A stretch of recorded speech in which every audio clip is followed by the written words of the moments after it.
ಮಿತ್ರರೇ ನಮಸ್ಕಾರ. ನೀವು ಯಾವಾಗಲಾದರೂ ಒಂಟಿಯಾಗಿ ಕೂತು ನಿಮ್ಮನ್ನೇ ನೀವು ಮಾತಾಡಿಕೊಂಡಿದ್ದೀರಾ? ಏಕೆ ನಾನು ಹೀಗೆ ಮಾಡಿದೆ, ಇದನ್ನು ನಾನು ಮಾಡಲೇಬೇಕಿತ್ತು. ಒಂದು ಕ್ಷಣ ನಿಂತು ಯೋಚಿಸಿ. ಯಾರು ಇಲ್ಲದ್ದಾಗ ನೀವು ನಿಮ್ಮನ್ನೇ ಮಾತಾಡಿಕೊಂಡರೆ ಅದು ಹುಚ್ಚುತನವಲ್ಲ, ಆದರೆ ಅದು ಸಾಮಾನ್ಯವೂ ಅಲ್ಲ. ಈ ವಿಡಿಯೋ ಕೊನೆವರೆಗೂ ನೋಡಿ, ಏಕೆಂದರೆ ನೀವು ನಿಮ್ಮ ಬಗ್ಗೆ ಹೊಸ ಸತ್ಯವನ್ನು ತಿಳಿಯಲಿದ್ದೀರಿ. ಸಾಮಾನ್ಯವಾದ ಪ್ರಶ್ನೆ. ನಾವು ಎಲ್ಲರೂ ಒಮ್ಮೆಯಾದರೂ ಒಂಟಿಯಾಗಿ ಮಾತಾಡಿಕೊಂಡಿದ್ದೇವೆ. ಆದರೆ ಕೆಲವರು ಇದನ್ನು ದಿನವೂ ಮಾಡುತ್ತಾರೆ. ಕೆಲವರು ಜೋರಾಗಿ, ಕೆಲವರು ಮನಸ್ಸಿನೊಳಗೆ. ಇದಕ್ಕೆ ಸಮಾಜ ಏನು ಹೇಳುತ್ತದೆ? ಅವನು ವಿಚಿತ್ರ, ಅವಳು ಒಂಟಿಯಾಗಿದ್ದಾಳೆ. ಆದರೆ ವಿಜ್ಞಾನ ಏನು ಹೇಳುತ್ತದೆ ಗೊತ್ತಾ? ಮನೋವಿಜ್ಞಾನದ ಪ್ರಕಾರ ಒಂಟಿಯಾಗಿ ಮಾತಾಡಿಕೊಳ್ಳುವುದು ಸೆಲ್ಫ್ ಟಾಕ್ ಎಂದು ಕರೆಯಲಾಗುತ್ತದೆ. ಇದು ಮನಸ್ಸಿನ ದೌರ್ಬಲ್ಯವಲ್ಲ, ಇದು ಮೆದುಳಿನ ಒಂದು ಉನ್ನತ ಕ್ರಿಯೆ.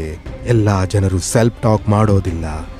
ಮಾಡುವವರು ಮಾತ್ರ ವಿಶೇಷ ರೀತಿಯಲ್ಲಿ ಯೋಚಿಸುವವರು. ನೀವು ನಿಮ್ಮನ್ನೇ ಮಾತಾಡಿಕೊಳ್ಳುವುದೇಕೆ?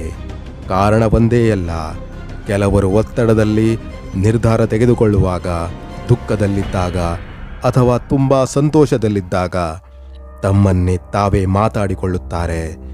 ಇದು ಮನಸ್ಸು ತನ್ನನ್ನೇ ಸಮತೋಲನದಲ್ಲಿಡಲು ಮಾಡುವ ಪ್ರಯತ್ನವಾಗಿದೆ. ಇದು ಒಂಟಿತನದ ಲಕ್ಷಣವೇ? ಬಹುತೇಕ ಜನರಿಗೆ ಈ ಭ್ರಮೆ ಇದೆ. ಒಂಟಿಯಾಗಿ ಮಾತಾಡಿಕೊಳ್ಳುವರು ಲೋನ್ಲಿ. ಆದರೆ ಅಧ್ಯಯನಗಳು ಹೇಳುವುದೇನು ಗೊತ್ತಾ? ಬಹುಶಃ ಅವರು ಒಂಟಿಯಾಗಿಲ್ಲ, ಅವರು ಆಳವಾಗಿ ಯೋಚಿಸುವವರು. ಬುದ್ಧಿವಂತ ಜನರಲ್ಲಿ ಸಾಮಾನ್ಯವಾಗಿ ಕಾಣುವ ಲಕ್ಷಣ. ಸೈಕಾಲಜಿಯಲ್ಲಿ ಒಂದು ಮಾತಿದೆ, high intelligence often comes with inner dialogue. ಅಂದರೆ ಬುದ್ಧಿವಂತರು ತಮ್ಮ ಮನಸ್ಸಿನೊಳಗೆ ನಿರಂತರವಾಗಿ ಮಾತನಾಡುತ್ತಿರುತ್ತಾರೆ. ಕೆಲವರಿಗೆ ಹಾಗೆ ಆಗುತ್ತದೆ. ಅದೇ ಒಂಟಿಯಾಗಿ ಮಾತನಾಡಿಕೊಳ್ಳುವುದು. ಮಕ್ಕಳಲ್ಲಿ ಮತ್ತು ಕ್ರಿಯೇಟಿವ್ ಜನರಲ್ಲಿ. ಮಕ್ಕಳು ಆಟ ಆಡುತ್ತಾ ಮಾತನಾಡಿಕೊಳ್ಳುತ್ತಾರೆ, ಅದು ಕಲ್ಪನೆಯ ಶಕ್ತಿ. ಅದೇ ರೀತಿ ಬರಹಗಾರರು, ಕ್ರಿಯೇಟಿವ್ ಹೊಂದಿರುವವರು, ಕಲಾವಿದರು, ಸೃಜನಶೀಲರು ಹೆಚ್ಚಾಗಿ ತಮ್ಮನ್ನೇ ಮಾತನಾಡಿಕೊಳ್ಳುತ್ತಾರೆ. ಇದು ಕ್ರಿಯೇಟಿವ್ ಬ್ರೈನ್ನ ಲಕ್ಷಣ. ನೆಗೆಟಿವ್ ಸೆಲ್ಫ್ ಟಾಕ್ ಅಪಾಯಕಾರಿಯೇ. ಇಲ್ಲಿ ಒಂದು ಎಚ್ಚರಿಕೆ. ನೀವು ನಿಮ್ಮನ್ನೇ ಮಾತನಾಡಿಕೊಳ್ಳುವಾಗ ಹೀಗೆ ಹೇಳುತ್ತಿದ್ದರೆ, ಅಂದರೆ ನಾನು ಏನೂ ಮಾಡಲಾರೆ, ನನ್ನಿಂದ ಆಗೋದಿಲ್ಲ, ಅದು ನಿಮ್ಮ ಆತ್ಮವಿಶ್ವಾಸವನ್ನು ನಿಧಾನವಾಗಿ ಕೊಲ್ಲುತ್ತದೆ. ಆದರೆ ಪಾಸಿಟಿವ್ ಸೆಲ್ಫ್ ಟಾಕ್ ಶಕ್ತಿಶಾಲಿ. ನೀವು ನಿಮ್ಮನ್ನೇ ಹೀಗೆ ಹೇಳಿದರೆ, ನಾನು ಪ್ರಯತ್ನ ಮಾಡುತ್ತೇನೆ, ನಾನು ಕಲಿಯಬಹುದು, ನಾನು ಒಬ್ಬನೇ ಇದ್ದರೆ ಸಾಕು. ಅದು ನಿಮ್ಮ ಮೆದುಳನ್ನು ಮರುಪ್ರೋಗ್ರಾಮ್ ಮಾಡುತ್ತದೆ. ನೀವು ನಿಮ್ಮದೇ ಕೋಚ್ ಆಗುತ್ತೀರಿ. ಯಶಸ್ವಿ ಜನರ ಒಂದು ಗುಟ್ಟು. ಬಹುತೇಕ ಯಶಸ್ವಿ ಜನರು ತಮ್ಮನ್ನೇ ತಾವು ಮಾತನಾಡಿಕೊಳ್ಳುತ್ತಾರೆ, ಆದರೆ ಜನರಿಗೆ ಅದು ಕಾಣುವುದಿಲ್ಲ. ಅವರು ಅದನ್ನು ಶಾಂತವಾಗಿ ಒಳಗೆ ಮಾತನಾಡಿಕೊಳ್ಳುತ್ತಾರೆ. ಅವರ ಆತ್ಮವಿಶ್ವಾಸದ ಹಿಂದೆ ಈ ಒಳಮಾತಿದೆ. ದೇವಾಲಯ ಪ್ರಯಾಣ ರಾತ್ರಿ ಸಮಯ. ನೀವು ಗಮನಿಸಿದ್ದೀರಾ?